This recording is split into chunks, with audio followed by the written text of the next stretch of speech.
Hi everyone, অনু cooking আর্টে সকলকে স্বাগত জানিয়ে শুরু করছি আজকের পর্ব। আজ আমি শেয়ার করব দারুণ স্বাদের পাবদা মাছের রসা, যেটা আপনারা হয়তো ট্রাই করেছেন, বাট আমি কিভাবে করি সেটি আজকে শেয়ার করব। তো ভিডিওটা যদি ভালো লাগে প্লিজ লাইক এবং কমেন্টের মাধ্যমে আপনার মতামত জানাবেন। তো সর্বপ্রথম পাবদা মাছের রসা বানানোর জন্য লাগছে একটি ফ্রাইং প্যান। এইবার তেল দিয়ে দেব। তেলটা গরম হয়ে আসলেই ফোড়ন দেব। তার জন্য লাগছে একটি তেজপাতা, গোটা জিরা, শুকনো লঙ্কা দুটি। ফোড়নের স্মেল বার হলেই পেঁয়াজ কুচি দিয়ে দেব। লবণ দিয়ে ভেজে নেব একটু।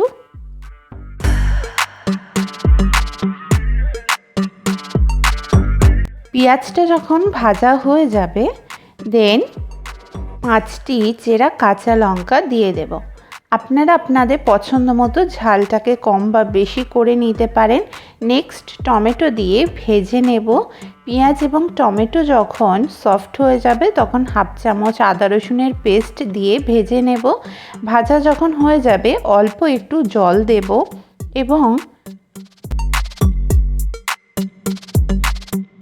শুকনো মশলাগুলিকে অ্যাড করব। তার জন্য লাগছে 1 চামচ লবণ, 1/2 চামচ হলুদ, 1 চামচ কাশ্মীরি লঙ্কার গুঁড়ো, 2 চামচ জিরা ধনিয়া পাউডার। দেন মটরশুঁটি দিয়ে ভালো করে কষিয়ে নেব 2 থেকে 3 বার।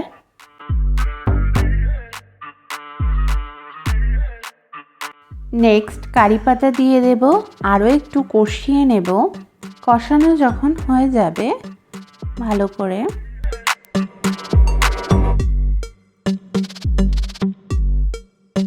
জল দিয়ে দেব এবং ভালো করে নাড়িয়ে দেব। লিড বন্ধ করে মিডিয়াম ফ্লেমে কুক করব 10 মিনিট।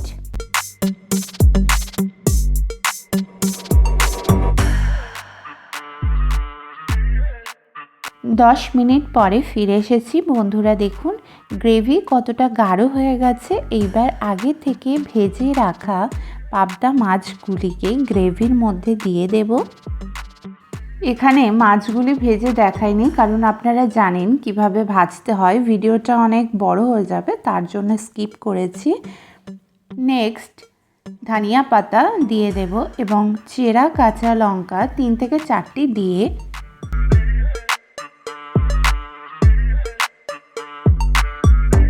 ফাইভ মিনিটসের মতো কুক করব, ফলে দারুণ হবে খেতে। তো রেডি হয়ে গেছে অসাধারণ লোভনীয় পাবদা মাছের রসা। পোলাও, ফ্রাইড রাইস, জিরা রাইসের সঙ্গে ঝাল ঝাল পাবদা মাছের রসা বন্ধুরা জাস্ট জমে যাবে।